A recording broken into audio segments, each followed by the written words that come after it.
The campfire crackled against the vast silence of the Wyoming plains, its orange flames casting restless shadows across the weathered face of Thomas McKenna. For 37 years, he had walked this earth with the weight of solitude pressing down on his shoulders like a heavy winter coat that never came off. The ranch stretched endlessly around him, a kingdom of grass and wind where he ruled over cattle and emptiness in equal measure. Across the fire sat Clara Whitmore, 24 years old, and carrying her own burden of displacement. She had arrived in Sweetwater Creek 3 weeks ago on the afternoon stage, clutching a carpet bag that held everything she owned and a letter that promised employment as a school teacher. But the school had burned down 2 months prior, and the town had no money to rebuild it. Now she found herself stranded in a place that seemed to exist at the very edge of the world, where hope came as rarely as rain. The flames danced between them, creating a barrier of light in the darkness that surrounded the small camp. Thomas had found her walking along the creek road that morning, her shoes worn through and her dress torn by brambles. She had been trying to reach the next town 15 miles away with nothing but determination and a handful of coins that wouldn't buy her passage on the weekly stage. Please subscribe to our channel and let us know what city you're watching from. Your support means everything to us as we share these stories from the American frontier. Thomas cleared his throat, the sound rough as sandpaper. He wasn't a man given to conversation, but something about the way she sat there, staring into the fire with such fierce concentration, made him want to break the silence that had been his companion for so long. "You need a place to be someone," he said finally, his voice carrying the weight of years spent talking only to horses and cattle. "And I need a reason to come home." The words hung in the air between them like smoke, heavy with meaning that neither of them fully understood yet. Clara looked up from the fire, her green eyes reflecting the flames, and saw something in his weathered face that made her heart skip.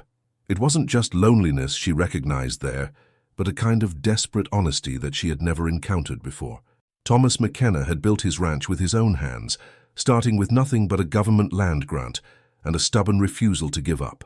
He had survived harsh winters that killed weaker men, fought off cattle rustlers and wolves, and carved out a life from the unforgiving wilderness. But for all his success, for all the acres that bore his name and the respect he commanded in town, he came home each night to a house that echoed with emptiness. The ranch house stood like a monument to solitude, its rooms filled with furniture he had never chosen and walls that had never heard laughter. He ate his meals in silence, slept in a bed meant for two, and woke each morning to the same routine that stretched ahead of him like an endless trail leading nowhere. Success, he had learned, was a cold companion when there was no one to share it with. Clara understood that emptiness in ways that surprised her. She had grown up in Boston, the daughter of a minister who preached about community while keeping his own family isolated behind walls of propriety and expectation. After her father's death, she had discovered that the life she thought she was living had been an illusion. The church congregation that had seemed like family disappeared when the money ran out, and the young man who had courted her for 2 years suddenly found reasons to avoid her company. She had come west not just for employment, but for the chance to become someone new, someone real. In Boston, she had been the minister's daughter, defined by her father's reputation and constrained by society's expectations. But here, in this vast landscape where the horizon seemed to stretch into infinity, she could be Clara Whitmore, a woman who made her own choices and wrote her own story. The fire popped and sent sparks spiraling up into the star-filled sky. Thomas reached for another piece of wood, his movements careful and deliberate. Everything about him spoke of a man who had learned to be self-sufficient, who had trained himself to need nothing from anyone. But Clara could see the cracks in that armor, the places where loneliness had worn him thin. "What kind of place?" she asked quietly, her voice barely audible above the crackling flames. Thomas paused, the piece of wood halfway to the fire. He had expected her to ignore his words, to treat them as the ramblings of a man who had spent too much time alone. But she was asking, and that simple question opened something inside him that he had kept locked away for years. "A place where you matter," he said, placing the wood on the fire and watching as the flames eagerly consumed it. "Where what you do and say and think makes a difference to someone. Where you're not just taking up space, but filling it with something worthwhile." Clara felt tears prick at her eyes, though she couldn't say exactly why. Maybe it was the way he spoke with such careful honesty, Or maybe it was the recognition that he was describing exactly what she had been searching for without knowing how to name it. "And what kind of reason?" she whispered. Thomas looked at her across the fire, and for a moment the years of careful control slipped away. She saw him as he really was, not the successful rancher or the respected member of the community, but a man who had built walls around his heart so high that he had forgotten how to let anyone in. "Someone who's glad when I come through that door," he said simply. "Someone who makes the house feel like home instead of just a place to sleep." The silence that followed was different from the one that had come before. It was charged with possibility, heavy with the weight of two people recognizing something in each other that they had been missing without knowing it. The fire burned lower, but neither of them moved to add more wood. They were too caught up in this moment of unexpected connection, this glimpse of what their lives could be if they were brave enough to reach for it. Clara had never imagined that love could begin with such simple honesty. In Boston, courtship had been an elaborate dance of proper behavior and careful words, where true feelings were hidden behind layers of social convention. But here, under a sky so vast it made her feel both insignificant and infinite, a man she had known for less than a day was offering her something more real than anything she had ever experienced. Thomas had given up on the idea of love years ago. He had convinced himself that he was too set in his ways, too rough around the edges, too used to solitude to share his life with anyone. But looking at Clara across the fire, seeing the way she listened, not just to his words, but to the meaning behind them, he felt something stirring that he had thought was dead and buried. The night air grew colder, and Clara pulled her shawl tighter around her shoulders. Thomas noticed the gesture and felt an unfamiliar urge to protect, to provide comfort. It was a feeling that went beyond mere politeness or duty. It was the beginning of something deeper, something that scared and thrilled him in equal measure. "The ranch is big," he said suddenly, then stopped, unsure how to continue. He wasn't used to making offers, to opening his life to someone else. But the words came anyway, pulled from some deep place inside him that had been waiting for this moment. Big enough for two people to find their place in it, big enough for someone to make it into something more than just land and cattle. Clara understood what he was offering, even though he hadn't said it directly. It wasn't just employment or shelter. It was the chance to build something together, to create the kind of life that neither of them had been able to find alone. It was terrifying and wonderful and completely unexpected. The fire burned down to glowing coals, and the stars wheeled overhead in their ancient patterns. Two people who had been strangers that morning sat in comfortable silence, each lost in thoughts of what tomorrow might bring. The future stretched ahead of them, uncertain but no longer empty, filled with the promise of shared purpose and mutual belonging. Thomas McKenna had spent years building walls around his heart, but in the space of a single evening, a young woman with green eyes and quiet courage had found the key to unlock them. Clara Whitmore had traveled west looking for a place to belong, and she had found it not in a town or a job, but in the honest words of a man who needed her as much as she needed him. The campfire that had brought them together would burn out before morning, but the connection it had kindled would grow into something that could weather any storm the frontier might bring. In a land where survival often meant standing alone, they had found something rarer and more valuable than gold. They had found each other. As the night deepened around them, Thomas and Clara began to talk in earnest, sharing stories of their pasts and dreams for their future. The conversation flowed like water finding its course, natural and inevitable. They spoke of practical things, the ranch, the work that needed doing, the challenges of frontier life. But underneath the practical talk was something deeper, a growing understanding that they were no longer planning separate futures, but beginning to weave their lives together. Thomas told her about the early days on the ranch, when he had lived in a one-room cabin and fought to keep his cattle alive through brutal winters.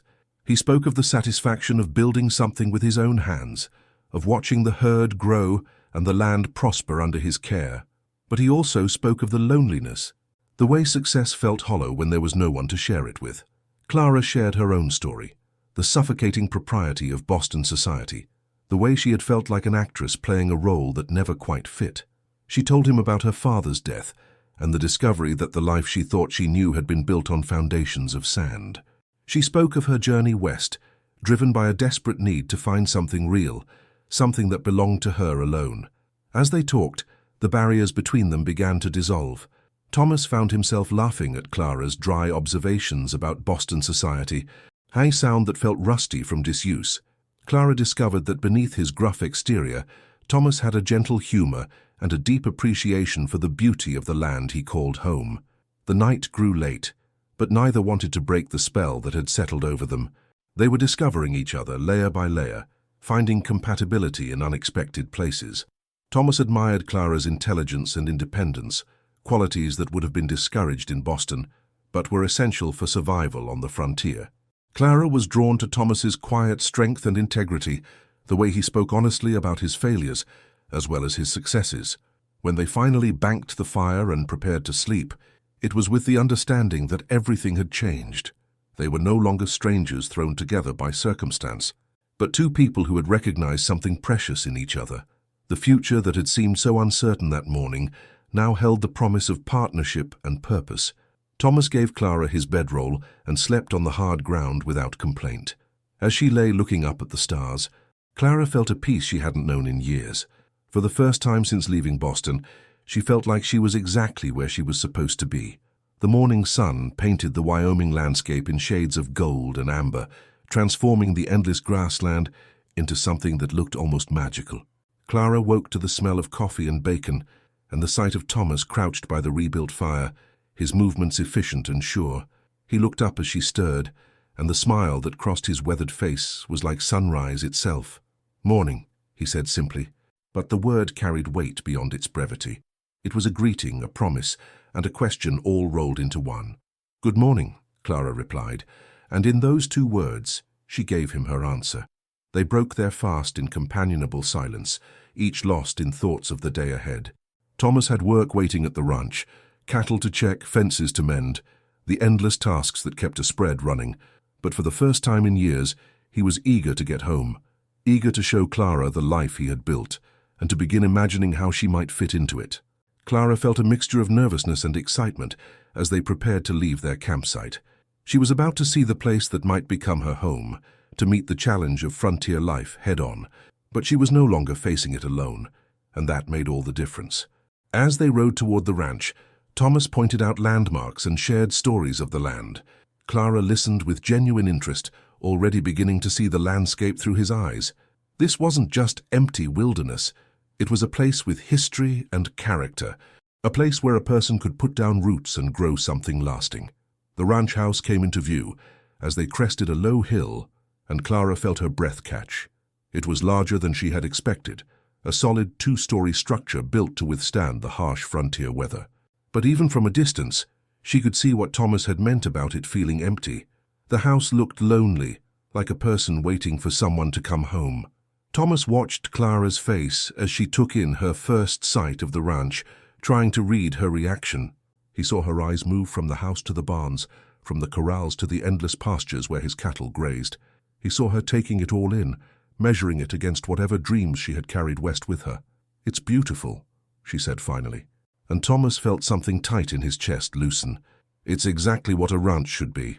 As they rode into the yard, several ranch hands emerged from the barn to greet them. Thomas introduced Clara simply as Miss Whitmore, who'll be staying with us for a while, but the men were too polite to ask questions. They tipped their hats respectfully and went back to their work, though Clara caught them stealing curious glances in her direction. Thomas showed her through the house, his voice taking on a defensive edge as he pointed out the sparse furnishings and empty rooms. "It's not much for decoration," he said, as if apologizing for the masculine simplicity of the place. But Clara saw potential where Thomas saw inadequacy. She saw rooms that could be filled with warmth and laughter, windows that could be dressed with curtains to soften the harsh light, spaces that could be transformed from mere shelter into a true home. She didn't say any of this yet. It was too soon, too presumptuous. But she felt it, and Thomas, watching her face, began to see his house through her eyes. The days that followed fell into a natural rhythm. Clara threw herself into the work of the ranch with an enthusiasm that surprised everyone, including herself. She had never milked a cow or gathered eggs or helped with the endless tasks that kept a frontier household running, but she learned quickly and without complaint. Thomas found excuses to work closer to the house, to check on Clara's progress, and offer guidance when needed. He told himself it was just practical. She was a city woman who needed looking after. But the truth was, he simply enjoyed her company. Her presence transformed the ranch from a place of work into something that felt alive and purposeful. In the evenings, they would sit on the porch and talk, watching the sun set over the endless grassland.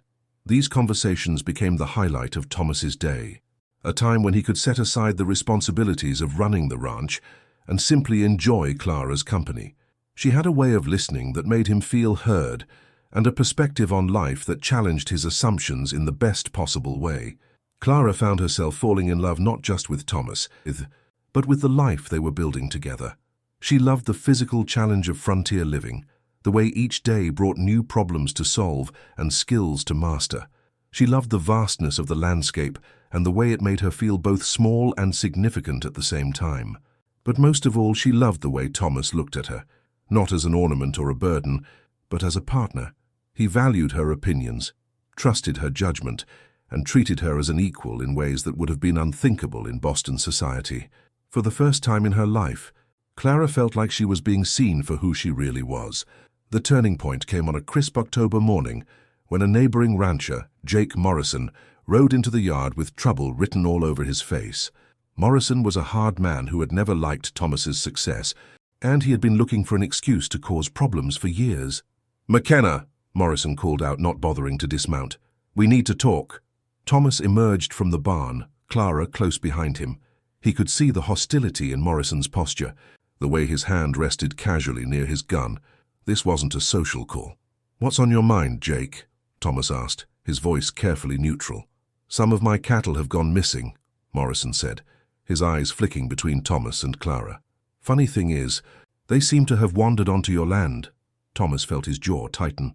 Cattle rustling was a serious accusation on the frontier, one that could lead to violence if not handled carefully. "My men and I will help you look for them," he said. "Cattle do wander, especially this time of year." "Oh, I found them all right," Morrison replied with a cold smile. "Found them mixed in with your herd, wearing your brand." The accusation hung in the air like a thunderclap. Thomas felt the blood drain from his face, not from fear but from rage. Morrison was calling him a thief, and they both knew it. "That's a serious charge, Jake," Thomas said, his voice deadly quiet. "You better be real sure before you make it." "I'm sure enough," Morrison replied. "Question is, what are you going to do about it?" Clara stepped forward, her chin raised defiantly. "Mr. Morrison," she said, her voice carrying the authority of her Boston upbringing, "are you suggesting that Mr. McKenna is a cattle thief?" Morrison's eyes narrowed as he looked at her. "I don't know what business this is of yours, lady. This is between men. Everything that concerns this ranch concerns me," Clara replied firmly. "And I know Thomas McKenna well enough to know he's not a thief." Thomas felt a surge of pride and gratitude at Clara's defense, but he also felt the danger of the situation escalating. Morrison was the kind of man who would use any excuse for violence, and Thomas wouldn't put it past him to harm Clara just to get at him. "Clara," Thomas said quietly, "go back to the house." "I will not," she replied, her green eyes flashing with determination. "I won't be sent away like a child when someone is attacking your character." Morrison laughed, a harsh sound that held no humor. "Your character, McKenna? That's rich. Everyone knows you've been living in sin with this woman for weeks now. What kind of character does that show?" The words hit Thomas like a physical blow. He had been so focused on the cattle rustling accusation that he hadn't considered how Clara's presence at the ranch might be interpreted by others. In his mind, their relationship was pure and honorable, but he realized now how it must look to the outside world. Clara felt her cheeks burn with shame and anger. She had been so caught up in the joy of finding her place in the world that she hadn't considered the damage her presence might do to Thomas's reputation. In Boston, such an arrangement would have been scandalous beyond redemption. Even on the frontier, where rules were more relaxed, there were still expectations about proper behavior. "That's enough, Morrison," Thomas said, his voice carrying a warning that made several of his ranch hands start moving closer. "You've said your piece about the cattle, now get off my land." "I'll go," Morrison replied, "but this isn't over. I'll be back with the sheriff, and we'll get to the bottom of this cattle business, and maybe we'll have a talk about other things too." He wheeled his horse around and rode off, leaving a cloud of dust and tension in his wake. Thomas stood watching until Morrison disappeared over the hill, his mind racing with the implications of what had just happened. Clara felt tears of frustration and shame burning behind her eyes. In trying to defend Thomas, she had only made things worse. Her presence at the ranch, which had felt so natural and right, was now a weapon that could be used against him. "Thomas," she began, but he held up a hand to stop her. "Not here," he said quietly, glancing at the ranch hands who were pretending not to listen. "Let's go inside." In the privacy of the house, the full weight of their situation came crashing down on them. Thomas paced the length of the parlor, his mind working through the problem from every angle. Clara sat on the edge of a chair, her hands clasped tightly in her lap. "I should leave," she said finally, her voice barely above a whisper. "I should have realized how this would look. I've ruined everything." Thomas stopped pacing and turned to face her. "You haven't ruined anything," he said firmly. "Morrison's been looking for an excuse to cause trouble for years. If it wasn't this, it would have been something else. But he's right about one thing," Clara said, forcing herself to meet his eyes. "We have been living under the same roof without proper arrangements. In Boston, I would be completely ruined by now." "This isn't Boston," Thomas replied. But even as he said it, he knew that Clara was right. Frontier society might be more forgiving than Eastern society, but there were still rules, still expectations about how decent people behaved. "What are we going to do?" Clara asked, and Thomas heard the fear in her voice. Not fear of Morrison or the sheriff, but fear that this perfect thing they had found together might be slipping away. Thomas looked at her sitting there, so brave and beautiful and worried, and felt something crystallize inside him.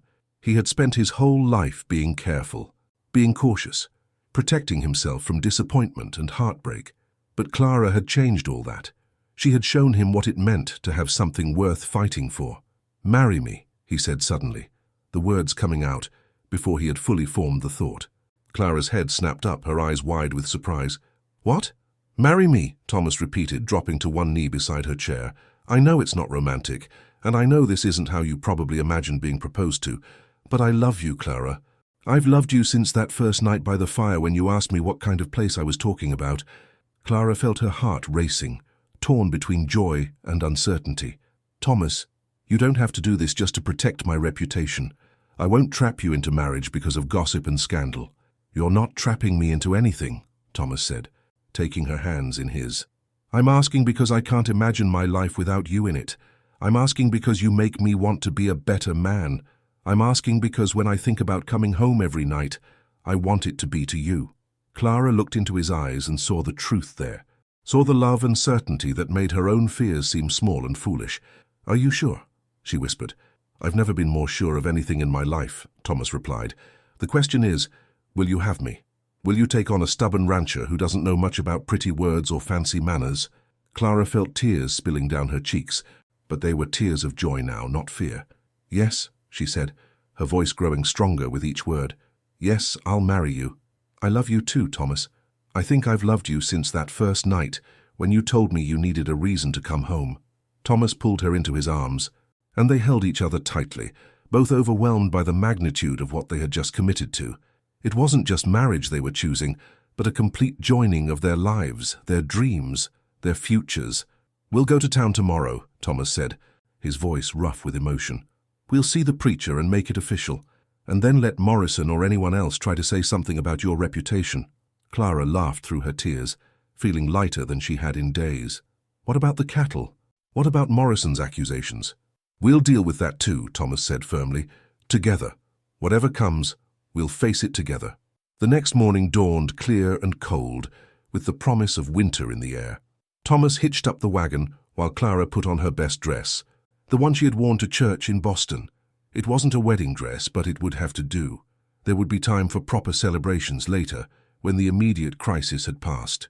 The ride to town was quiet, both of them lost in their own thoughts.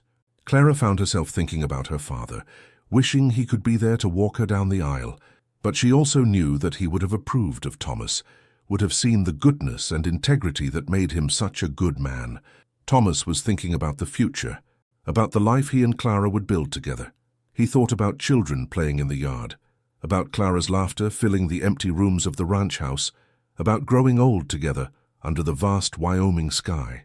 Sweetwater Creek was bustling with activity when they arrived, the weekly market day bringing people in from the surrounding ranches and farms. Thomas helped Clara down from the wagon, and they walked hand in hand toward the small white church at the end of Main Street. Reverend Patterson was a kind man who had known Thomas for years. He listened to their request with surprise but without judgment, agreeing to perform the ceremony that very afternoon. "It's unusual," he admitted, "but then again, love doesn't always follow conventional schedules." Word of the impending wedding spread quickly through the small town, and by the time the ceremony was scheduled to begin, the church was filled with curious onlookers and well-wishers. Clara was touched by the number of people who had come to support them, many of whom she had never met. As she walked down the aisle on the arm of Doc Henderson, the town's physician who had volunteered to give her away, Clara felt a peace settle over her that she had never experienced before. This was right. This was where she belonged. Thomas stood at the altar in his best suit, his hair slicked back and his face serious with the weight of the moment. When Clara reached his side, he took her hand and squeezed it gently, and she felt all her nervousness melt away. The ceremony was simple but heartfelt. They exchanged vows that they had written themselves, promising to love and support each other through whatever challenges the frontier might bring. When Reverend Patterson pronounced them husband and wife, the congregation erupted in applause and cheers. As they walked back down the aisle as Mr. and Mrs. McKenna, Clara felt like she was walking into a new life, a life that was truly her own. The woman who had left Boston in search of something she couldn't name had found it in the most unexpected place, in the arms of a man who had needed her as much as she had needed him. The celebration that followed was spontaneous and joyful. The townspeople had organized an impromptu reception in the church hall, complete with food and music and dancing. Clara found herself swept up in the warmth and acceptance of the community, feeling more at home than she ever had in Boston society. Thomas watched his new wife laugh and dance with the other women and felt his heart swell with pride and love. She belonged here, belonged with him, and everyone could see it. The doubts and fears that had plagued him for so long seemed foolish now, swept away by the reality of Clara's presence in his life. As the evening wore on, they were approached by Sheriff Williams, a fair man who had known Thomas for years. "Congratulations," he said, shaking Thomas's hand warmly. "I heard about Morrison's accusations, and I wanted you to know that I'll be conducting a thorough investigation." "I appreciate that, Sheriff," Thomas replied. "I've got nothing to hide." "I know you don't," Williams said. "Morrison's been making noise about a lot of things lately, and frankly, his credibility isn't what it used to be. But I'll do my job and get to the bottom of it." Clara felt a wave of relief wash over her. The shadow of Morrison's accusations had been hanging over their happiness, but it seemed that not everyone was ready to believe the worst about Thomas. As the celebration wound down, Thomas and Clara made their way back to the wagon for the ride home. The ranch house that had seemed so empty and lonely just that morning now felt like the beginning of everything, the foundation upon which they would build their life together. The moon was full and bright, casting silver light across the landscape as they drove through the night. Clara leaned against Thomas's shoulder, feeling the solid warmth of him, the steady rhythm of his breathing. She was married now, truly and completely, to a man who loved her for exactly who she was. "No regrets?" Thomas asked quietly, his voice barely audible over the sound of the wagon wheels. "None," Clara replied without hesitation. "This is exactly where I'm supposed to be." Thomas smiled in the darkness, feeling a contentment he had never known before. The lonely rancher who had spoken those words by the campfire was gone, replaced by a man who had found his reason to come home. And Clara, the lost young woman searching for a place to belong, had found not just a home but a partner who would stand beside her through whatever the future might bring. The ranch house came into view, its windows glowing with lamplight that one of the hands had thoughtfully left burning for their return. As they pulled into the yard, Clara felt a thrill of ownership and belonging. This was her home now, truly and legally, and she was ready to make it into everything it could be. Thomas helped her down from the wagon, and they stood for a moment in the moonlight, looking at the house that would shelter their dreams and their children and their love for years to come. Then, with a laugh that was pure joy, Thomas swept Clara up in his arms and carried her across the threshold into their new life together. The investigation into Morrison's accusations took several weeks, but the outcome was exactly what Thomas had expected. Sheriff Williams discovered that Morrison had been the one altering brands, stealing cattle from several ranches in the area, and trying to frame Thomas for his own crimes. Morrison was arrested, and eventually sentenced to prison, his own ranch sold to pay restitution to his victims. The vindication was sweet, but Thomas and Clara barely had time to savor it.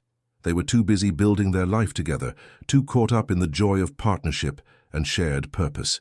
Clara threw herself into making the ranch house into a true home, adding touches of warmth and beauty that transformed the stark masculine space into something welcoming and alive. Thomas found himself working with renewed energy and purpose, driven not just by the need to succeed, but by the desire to build something worthy of the woman who had chosen to share his life. The ranch prospered under their joint efforts, becoming known throughout the territory as one of the finest operations in Wyoming. As winter settled over the land, Thomas and Clara settled into the rhythm of married life. They worked side by side during the day and talked by the fire in the evenings, sharing their thoughts and dreams and plans for the future. The loneliness that had defined both their lives for so long was just a memory now, replaced by the deep satisfaction of true partnership. On Christmas Eve, as snow fell softly outside their windows, Clara told Thomas that they would be welcoming their first child in the summer. The joy on his face was worth all the uncertainty and fear she had felt about leaving Boston, worth every moment of doubt and worry that had brought her to this place. "A reason to come home," Thomas said softly, pulling her into his arms. "You've given me so many reasons to come home." "And you've given me a place to be someone," Clara replied, echoing the words that had started it all. "Someone real, someone loved, someone who matters." They stood together in their warm, bright home, surrounded by the life they had built together, and knew that their story was far from over.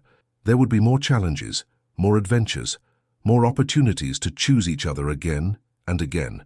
But whatever came next, they would face it as they had faced everything else, together.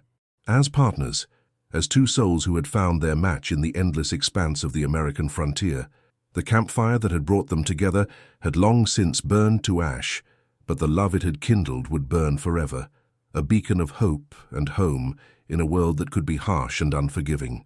In finding each other, Thomas and Clara had discovered that the greatest treasures of the frontier weren't gold or land or cattle, but the connections that bound one heart to another across the vast distances of the human experience. Their love story would become legend in Sweetwater Creek, told and retold around countless campfires for generations to come. But for Thomas and Clara McKenna, it was simply the beginning of a life lived fully, completely, and together.